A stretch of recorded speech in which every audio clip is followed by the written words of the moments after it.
आज हम बात करने वाले हैं उस चीज के बारे में जिसने टेक की दुनिया में फिर से हलचल मचा दी है। सैमसंग के latest foldable phone Galaxy Z fold 7 और गैलेक्सी जेड फ्लिप 7 के बारे में। तो क्या ये सिर्फ फैंसी गैजेट्स हैं जो हमारी जेबें खाली कर देंगे, या फिर सच में ये भविष्य की टेक्नोलॉजी का दरवाजा खोल रहे हैं? आज हम इस फोन के बारे में बहुत ही डीप एंड डिटेल में बात करेंगे, इनके डिजाइन से लेकर इनकी परफॉर्मेंस तक, और हाँ, आपकी डिजिटल सुरक्षा का भी पूरा ध्यान रखेंगे। चलिए शुरुआत करते हैं पहले उस चीज से जो आप इन फोनों को देखते ही नोटिस करोगे।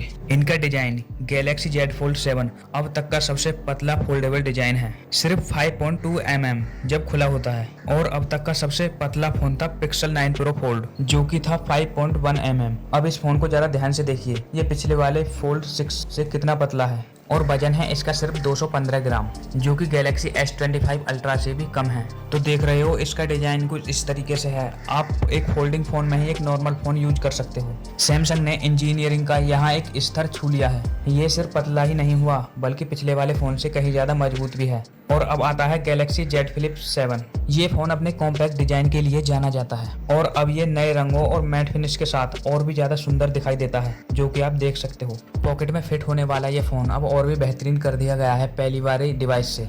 ड्यूरेबिलिटी की बात करें तो दोनों फोन को IP48 की रेटिंग मिली हुई है। इसका मतलब ये है कि ये पानी की छींटों और धूल से अच्छी तरीके से बचे रहेंगे। फोल्डिंग फोन में कवर स्क्रीन पर गोरिल्ला ग्लास सेरेमिक 2 और पीछे गोरिल्ला ग्लास विक्टर्स 2 है, जो इसे ड्रॉप और स्क्रैचेस से आसानी से बचा सकता है। और हाँ, इसकी क्रीज की बात करें तो सैमसंग ने पिछले मॉडल से और भी ज़्यादा बेहतर किया है और भी अच्छा काम किया है इसकी क्रीज पर। फोल्डिंग फोन की कवर डिस्प्ले 6.5 इंच की है, और इसकी वजह से आप इसको एक रेगुलर स्मार्टफोन की तरह यूज कर सकते हो, जिससे कि आप इसको अनफोल्ड करके भी ज़्यादा काम कर सकते हो। आपको बार बार फोन खोलने की जरूरत नहीं पड़ेगी। लेकिन असली जादू तो तब होता है जब आप इसे खोलते हैं। इसकी डिस्प्ले का साइज है 8 इंच डायनेमिक एमोलेड 2X, और इसके साथ मिलती है आपको 120 हर्ट्ज की रिफ्रेश रेट और 2600 निट्स की पीक ब्राइटनेस के साथ। ये किसी भी रोशनी में बेहतरीन अनुभव देती है, चाहे आप सनलाइट में हो या फिर अंधेरे में, चाहे आपको गेम खेलना हो या वीडियो देखनी हो या फिर मल्टीटास्किंग करनी हो, जो भी काम करना हो, यह स्क्रीन बस अपने आप में कमाल है। और जेड फ्लिप 7 में भी 120 हर्ट्ज की FHD फ्लैश डिस्प्ले है, लेकिन असली हाईलाइट है इसकी फ्लेक्स विंडो कवर स्क्रीन। अब ये 4.2 इंच की एक सुपर एमोलेड स्क्रीन है, जो कि इसका भी 120 हर्ट्ज का रिफ्रेश रेट है। ये स्क्रीन सिर्फ टाइम देखने और नोटिफिकेशन चेक करने के लिए नहीं है। आप इसमें सभी तरीके के ऐप्स चला सकते हैं, किसी को भी रिप्लाई दे सकते हैं, या फिर कैमरा भी कंट्रोल कर सकते हैं। अब बात करते हैं इन फोनों की जान, इनके प्रोसेसर की। सैमसंग ने परफॉर्मेंस से कोई समझौता नहीं किया है। फोल्डिंग फोन में मिलता है आपको क्वालकॉम स्नैपड्रैगन 8 एलीट का प्रोसेसर, और फ्लिप फोन में एक्जिनोस 2500 प्रोसेसर है, जो कि सैमसंग का ही बहुत पावरफुल प्रोसेसर है। और ये दोनों ही चिपसेट बहुत ही पावरफुल हैं अब तक के स्मार्टफोन के अनुसार, जो कि किसी भी टास्क को आसानी से हैंडल कर सकते हैं। चाहे आप हाई सेटिंग में गेमिंग करना चाहते हो, या फिर 4K में वीडियो करना चाहते हो, या फिर 4 से 5 ऐप्स को एक साथ चलाकर मल्टीटास्किंग करना चाहते हो, ये सभी कामों को एकदम मक्खन की तरह हैंडल कर लेता है। रैम और स्टोरेज की बात करें तो फोल्ड 7 में 12 GB और 16 GB तक रैम है और 1 TB तक स्टोरेज है, जबकि फ्लिप 7 की बात करें तो 12 GB रैम और 512 GB की स्टोरेज मिलती है। मल्टीटास्किंग के लिए ये फोन डिजाइन ही किए गए हैं। और फोल्डिंग फोन होने का मतलब ये नहीं है कि आपको कैमरे के साथ समझौता करना पड़ेगा। फोल्ड 7 में दिया गया है 200 मेगापिक्सल का प्राइमरी कैमरा और 12 मेगापिक्सल का अल्ट्रा वाइड और 10 मेगापिक्सल का टेलीफोटो ऑप्टिकल जूम,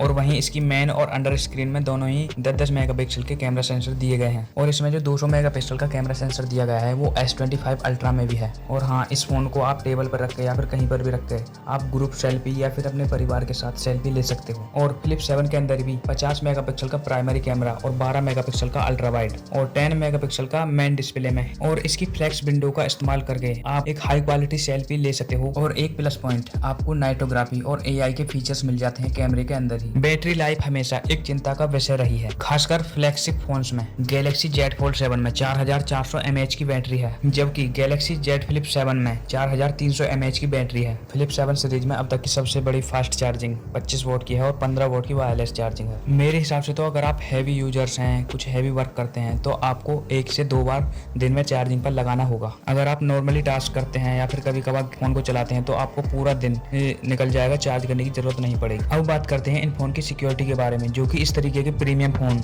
अपनी कीमत को यहीं पर साबित करते हैं। बड़े प्रोफेशनल ज्यादातर इन्हें इसलिए चुनते हैं ताकि उनका डेटा सिक्योर रहे। एक बोनस टिप मेरी तरफ से, अगर आप बिगर सोचे समझे समझे एक डिवाइस खरीदना चाहते हैं जो पूरी तरीके से सिक्योर हो और आप भी पूरी तरीके से सिक्योर रहना चाहते हो, तो आप वो देखिए जो बड़े बड़े प्रोफेशनल लोग फोन यूज कर रहे हैं, वहां पर देखिए कि वो कौन से ब्रांड्स का फोन यूज कर रहे हैं। एक बात तो तय है, उनके हाथ में कभी भी चाइनीज ब्रांड्स के फोन नहीं मिलेंगे। तो डेटा सिक्योरिटी में आप यही चीज देख लीजिए। जबकि सैमसंग के डिवाइस देते हैं आपको नॉक की सिक्योरिटी और सिक्योर फोल्डर्स जैसे फीचर्स। मेरे हिसाब से तो दुनिया के सबसे सिक्योर फोन ये 3 ब्रांड्स के ही हैं, जैसे कि सैमसंग, गूगल पिक्सल और एप्पल। और डेटा भी यही कहता है, इनमें सबसे ज्यादा सिक्योर फोन है एप्पल के। और इस वीडियो को हम यहीं पर समाप्त करते हैं। अगर आपको थोड़ी बहुत वीडियो वैल्यूएबल लगे तो इस वीडियो को लाइक कर देना। Thank you.